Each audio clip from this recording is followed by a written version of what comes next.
অনেক অনেক বছর আগে পৃথিবীর এক রহস্যময় বনে বাস করত এক অলৌকিক রক্ষক। সে ছিল সাধারণ শিয়াল নয়, সে ছিল ৯ লেজের শিয়াল দেবতা, দ্য লেজেন্ডারি ফক্স গড। এই মায়াবনে প্রতিটি গাছ, প্রতিটি প্রাণী সবাই জানত যতদিন কিউমি আছে এই বন নিরাপদ।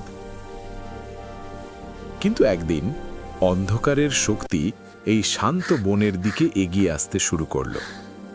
মাটি কেঁপে উঠল, আকাশ অন্ধকার হয়ে গেল, কারণ এসে গেছে এক ভয়ঙ্কর দানব।